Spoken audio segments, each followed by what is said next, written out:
Hi friends, ಎಲ್ಲರಿಗೂ ನಮಸ್ಕಾರ. ನಮ್ಮ ಚಾನಲ್ಗೆ ಸ್ವಾಗತ. ನಾನು ನಿಮ್ಮ ಪ್ರೀತಿಯ ಕುಸುಮ ಸಿದ್ದು. ಇಂದು ನಿಮಗೆ ತೋರಿಸ್ತಾ ಇದ್ದೀನಿ ಬಿಜಾಪುರದ ಪ್ರಸಿದ್ಧ ಜೋಳದ ರೊಟ್ಟಿಯನ್ನು ಹೇಗೆ ತಯಾರಿಸೋದು ಅಂತ.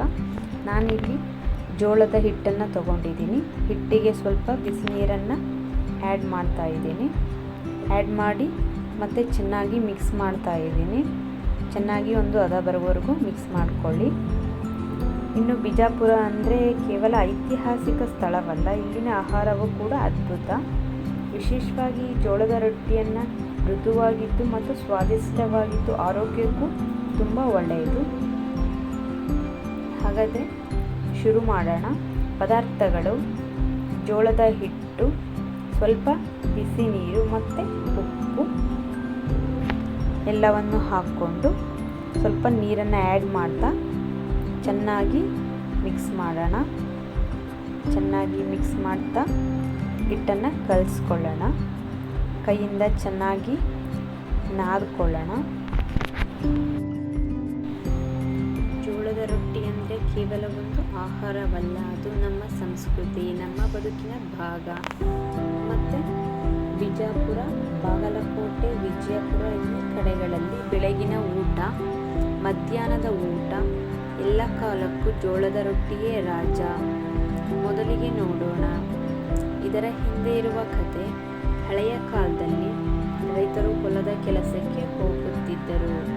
ಬಿಸಿಲು ಜಾಸ್ತಿ, ಬೆವರಿನ ನಡುವೆ ಶಕ್ತಿ ಬೇಕು ಅಂದಾಗ ಗೋಧಿ ಅಥವಾ ಅಕ್ಕಿ ಅಲ್ಲ, ಜೋಳ ಅವರ ನಂಬಿಕೆಯೇ ಅಕ್ಕಿ.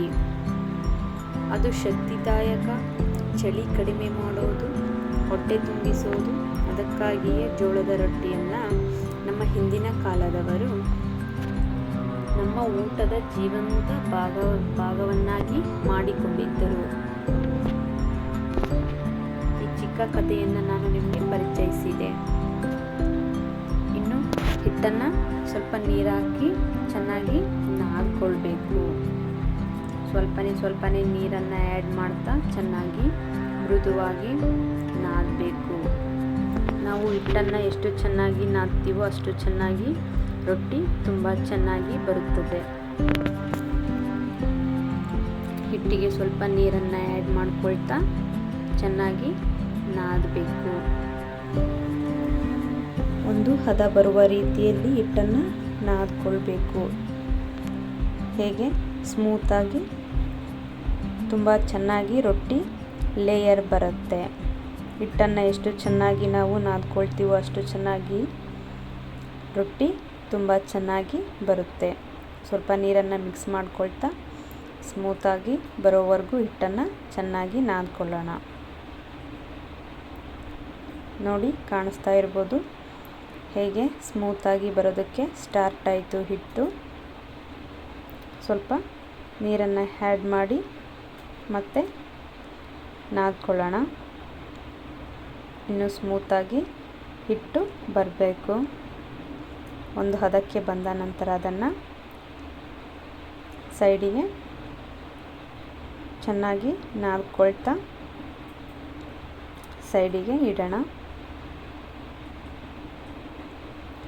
ಸೈಡಿಗೆ ಇಟ್ಟ ನಂತರ ರೊಟ್ಟಿ ಮಾಡಲಿಕ್ಕೆ ಒಂದು ಚಿಕ್ಕ ರೌಂಡನ್ನು ತೆಗೆದುಕೊಳ್ಳೋಣ. ಚಿಕ್ಕ ಉಂಡೆಗಳನ್ನಾಗಿ ಮಾಡಿಕೊಂಡು ರೊಟ್ಟಿಯನ್ನು ಮಾಡಲಿಕ್ಕೆ ಸ್ಟಾರ್ಟ್ ಮಾಡೋಣ. ತುಂಬಾ ಚೆನ್ನಾಗಿರುತ್ತೆ. ಹಾಗಾಗಿ ರೊಟ್ಟಿಯನ್ನು ಕೈಯಿಂದನೇ ಮಾಡಬೇಕು. ನೋಡಿ, ರೊಟ್ಟಿ ಕೆಳಗೆ ಅಂಟಬಾರ್ದು ಅಂತ ಮತ್ತೆ ಅದನ್ನು ಒರೆಸ್ಕೊಳ್ತಾ ಇದ್ದೀನಿ. ಒರೆಸ್ಕೊಂಡ ನಂತರ ಸ್ವಲ್ಪ ಹಿಟ್ಟನ್ನು ಹಾಕ್ಕೊಂಡು ಚಿಕ್ಕ ಉಂಡೆಯನ್ನಾಗಿ ಮಾಡಿಕೊಂಡು ರೊಟ್ಟಿಯನ್ನು ಮಾಡಲಿಕ್ಕೆ ಸ್ಟಾರ್ಟ್ ಮಾಡ್ತಾ ಇದ್ದೀನಿ. ನೋಡಿ, ಚೆನ್ನಾಗಿ ತಟ್ತಾ ಬರಬೇಕು. ರೊಟ್ಟಿಯನ್ನು ಚೆನ್ನಾಗಿ ತಟ್ಟಬೇಕು. ನೋಡಿ, ಸುತ್ತ ತಿರುಗಿಸ್ಕೊಂಡು ರೊಟ್ಟಿನ ತಿರುಗಿಸ್ತಾ ಚೆನ್ನಾಗಿ ಬಡಿಬೇಕು. ಬಡಿತಾ ಇದ್ದರೆ ಅದು ರೌಂಡಾಕಾರಾಗಿ ಬರುತ್ತದೆ. ಚೆನ್ನಾಗಿ ಬಡಿಬೇಕು ಕೈಯಿಂದ. ನೋಡಿ ರೊಟ್ಟಿ ಹೇಗೆ ಬರ್ತಾ ಇದೆ ಅಂತ. ಚೆನ್ನಾಗಿ ತಟ್ತಾ ಇದ್ದೀನಿ. ಸುತ್ತ ತಿರುಗಿಸ್ಕೊಂಡು ಚೆನ್ನಾಗಿ ಬಡಿತಾ ಇದ್ದೀನಿ. ಕೈಯಲ್ಲೇ ರೊಟ್ಟಿಯನ್ನು ಮಾಡೋದ್ರಿಂದ ಟೇಸ್ಟ್ ತುಂಬ ಚೆನ್ನಾಗಿರುತ್ತದೆ. ಹಾಗೆ ನೋಡಿ ಸುತ್ತ ತಿರುಗಿಸ್ಕೊಂಡು ಹೇಗೆ ಬಡಿತಾ ಇದ್ದೀನಿ ಅಂತ. ಹಾಗೆ ಉದ್ದೋದ್ರಿಂದ ರೊಟ್ಟಿ ಅಷ್ಟು ಟೇಸ್ಟ್ ಚೆನ್ನಾಗಿರೋದಿಲ್ಲ. ಕೈಯಿಂದ ಮಾಡಿರೋದಾದರೆ ತುಂಬ ಚೆನ್ನಾಗಿರುತ್ತೆ. ರೊಟ್ಟಿ ರೆಡಿ ಆಗ್ತಾ ಇದೆ. ಕಾದ ಹೆಂಚಿಗೆ ರೊಟ್ಟಿಯನ್ನು ಹಾಕ್ತಾ ಇದ್ದೀನಿ ಮತ್ತು ಅದಕ್ಕೆ ಸ್ವಲ್ಪ ನೀರನ್ನು ಮೇಲೆ ಹಚ್ತಾ ಇದ್ದೀನಿ. ಸುತ್ತ ನೀರನ್ನು ಹಚ್ತಾ ಇದ್ದೀನಿ. ಹಚ್ಚಿದ ನಂತರ ಒಂದು ಪ್ಲೇಟನ್ನು ತೊಗೊಂಡಿದ್ದೀನಿ. ಮತ್ತು ಸ್ವಲ್ಪ ಚಿಕ್ಕ ಉಂಡೆಯನ್ನು ಮಾಡ್ಕೊಳ್ತಾ ಇದ್ದೀನಿ. ಮತ್ತು ಚಿಕ್ಕ ಉಂಡೆ ಮಾಡಿಕೊಂಡು ಮತ್ತೆ ಸ್ವಲ್ಪ ತಟ್ತಾ ಇದ್ದೀನಿ. ನೋಡಿ ಮತ್ತೆ ಸ್ವಲ್ಪ ತಟ್ತಾ ಇದ್ದೀನಿ. ಒಂದು ರೊಟ್ಟಿ ಆದ ನಂತರ ಇನ್ನೊಂದು ರೊಟ್ಟಿ ರೆಡಿ ಆಗ್ತಾ ಇದೆ. ರೊಟ್ಟಿ ಅದು ರೆಡಿ ಆಗೋವರೆಗೂ ಮತ್ತೆ ತಟ್ತಾ ಇದ್ದೀನಿ ರೊಟ್ಟಿಯನ್ನು. ನೋಡಿ ಸುತ್ತ ತಿರುಗಿಸ್ಕೊಂಡು ತಟ್ತಾ ಇರಬೇಕು. ಆ ಕಡೆ ಮತ್ತೆ ರೊಟ್ಟಿಯನ್ನು ಬೇಯಿಸ್ತಾ ಇದ್ದೀನಿ.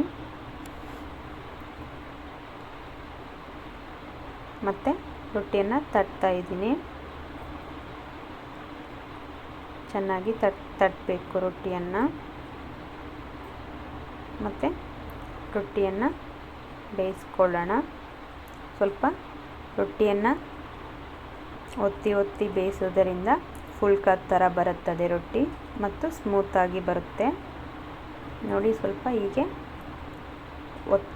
ಒತ್ತುತ್ತಾ ಇರಬೇಕು. ಸ್ವಲ್ಪ ಒತ್ತಬೇಕು. ನೋಡಿ ಯಾವ ಥರ ಕಾಣಿಸ್ತಾ ಇದೆ ಅಂತ. ನೋಡಿ ರೊಟ್ಟಿ ಫುಲ್ ಥರ ಕಾಣಿಸ್ತಾ ಇದೆ. ನೋಡಿ ಎಷ್ಟು ಚೆನ್ನಾಗಿ ಬಂದಿದೆ ಅಂತ. ಹಾಗೆ ನಿಮಗೆ ಈ ವಿಡಿಯೋ ಇಷ್ಟ ಆದರೆ ಲೈಕ್ ಮಾಡಿ, ಶೇರ್ ಮಾಡಿ ಮತ್ತು ಕಮೆಂಟ್ ಮಾಡಿ. ಸಬ್ಸ್ಕ್ರೈಬ್ ಮಾಡೋದನ್ನು ಮರಿಬೇಡಿ. ಧನ್ಯವಾದಗಳು.